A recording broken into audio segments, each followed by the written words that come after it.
4th semester real analysis model paper చూద్దాం. First question, prove that every convergent sequence is bounded. Very important question, unit 1 నుంచి. Second question, test for the convergence of the అని ఒక series ఇచ్చారు.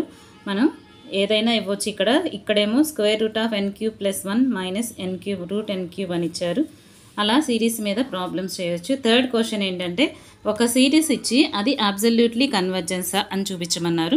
Next ఒక function ఇచ్చారు, discontinuity check చేయమన్నారు. ఇక్కడ ఇచ్చిన ఫంక్షన్ f(x) = e⁻1/x - 1/e⁻1/x + 1 ఇలాంటి ఫంక్షన్స్ మీద కంటిన్యూటీ చేసే ప్రాబ్లమ్స్ చేస్తే ఈ యూనిట్ నుంచి 5 మార్క్స్ క్వశ్చన్ కవర్ అవుతుంది. నెక్స్ట్ f(x) = x² అనే ఫంక్షన్ ఇచ్చి అది యూనిఫామ్లీ కంటిన్యూటీ అవుతుందా లేదా చెక్ చేయమన్నారు. షో దట్ అన్నారు, ప్రూవ్ చేయమన్నారు. నెక్స్ట్ 6th క్వశ్చన్ ఏంటి అంటే ఇంక్రీజింగ్ ఫంక్షన్స్ నుంచి prove that tan x > x > sin x ఇలాంటి మోడల్స్ ఒకసారి చూసుకుంటే సరిపోతుంది.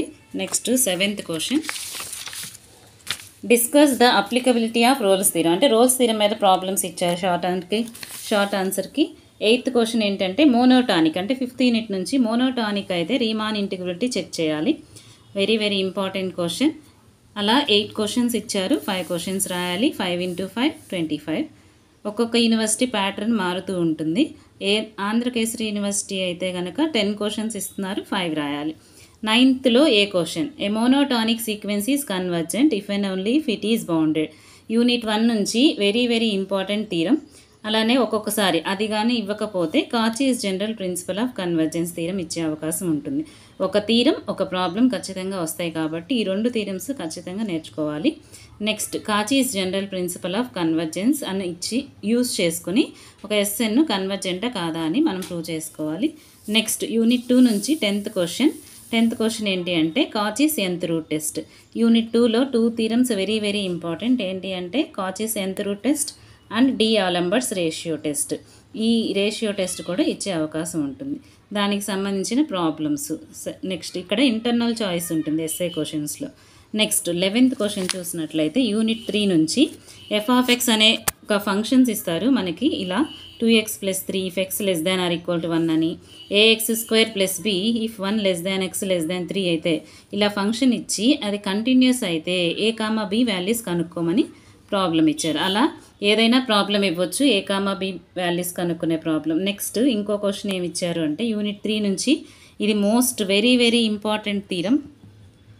ఏంటి అంటే f కంటిన్యూస్ అయితే f అటైన్స్ ఇట్స్ బౌండ్స్ అని, ఇన్ఫిమమ్ సుప్రీమమ్ ఉంటుంది అని థీరం. ఈ థీరం ఖచ్చితంగా ఎగ్జామ్లో వస్తుంది. నెక్స్ట్ ఇప్పుడు 12th క్వశ్చన్ అంటే యూనిట్ 4 నుంచి మనకి 3 థీరమ్స్ ఉంటాయి. First theorem Rolle's theorem, Lagrange's mean value theorem, Cauchy mean value theorem.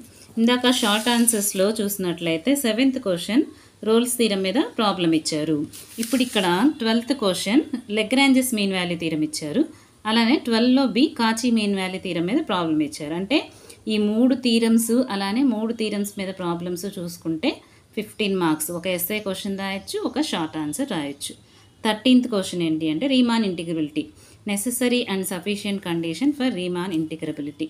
So అలానే ఒక ప్రాబ్లం ఇస్తారు. ఈ problem 1/π <= 0 to 1 sin πx / 1 + x² dx <= 2/π. ఇలా ఈ విధంగా చూసుకొని ఏ యూనిట్ నుంచి ఏం వస్తున్నాయో చూసుకొని ప్రిపేర్ అయితే ఈజీగా పాస్ అవ్వచ్చు. ఇంకా ఇక్కడ ఫస్ట్ యూనిట్ నుంచి షార్ట్ ఆన్సర్కి ఒక్కొక్కసారి శాండ్విచ్ థీరం ఇవ్వచ్చు, అది కూడా ఒకసారి చూసుకో.